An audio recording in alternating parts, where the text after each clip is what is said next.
Hey, I'm getting things ready for my last event of the year. I'm doing a lithium battery reclamation workshop. I've designed these little boards. This is one I've been testing. Ayaz. So I'm currently testing the switch. That's rated at 1 amp. It's been on for about an hour. It's hot. Warm. Warm. It's warm. Let's see if it's still working. So we are at 1 amp.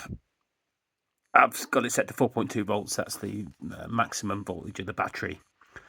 And eek, let's get in on one of these boards. So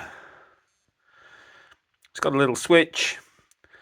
It's got a 1 amp fuse. I've underrated the fuse. And it's got a. Let's see, can we see this any better? Okay. So it's got a place for a protection circuit, but they're just on the TP4056 modules that you get. That's the little DWO, well, O1 in this case, with its own MOSFET.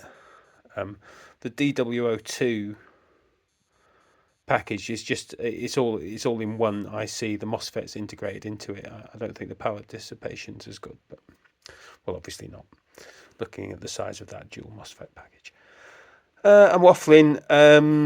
Okay, so I've tested the fuse. It happily just sits at 1 amp. Gets a bit warm, but happily sits at 1 amp for a couple of hours, which is all it's going to take to charge 3 or 4 of these vape cells. So yeah, I've taken a few of the cells apart. These disposable vape things apart. There's various different sized batteries in them. That's a board I've made from 3 of them. This has been sitting here for the last 2 days.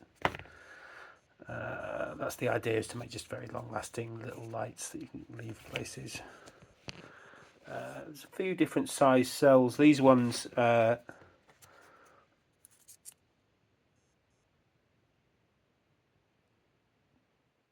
1 watt. They're interesting. Oh, I can't get this on camera. Well, anyway, you blow on it. It's a vape thing. You blow on it. I think there's like a MEMS device in there, and it lets the current with a MOSFET, and it lets the current through if it detects vibration, noise, air passing it.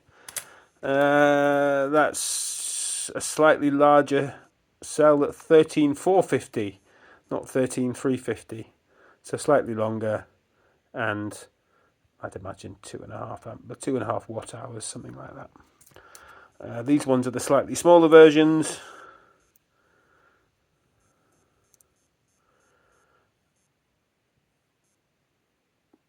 Oh, I can't even read it. 1.3 watt hours. Yeah. So I've had a load of boards made up to sort of parallel all this stuff, and I've bought a whole load of TP4056 modules with lithium protection and the charging circuit. These were, I think I bought 100 of them, and they were 20 quid delivered, so 20p each. Not bad. Made up a load of my own little boards as well, just as like a structural thing to make the packs from. This is heat shrunk, like rubbery clear heat shrink. Yeah, and I think it's pretty safe. It's got all the protection that's needed, plus a physical fuse right there. Okay, so yeah, I've got a whole load more of those boards ready to go.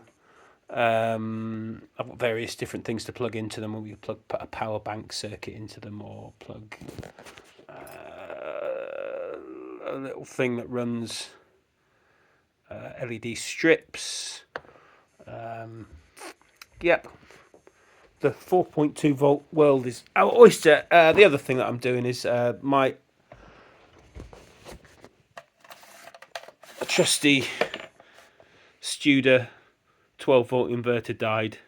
It's doing something weird. I haven't got the time to sort it out now, and I've had it for about 10 years.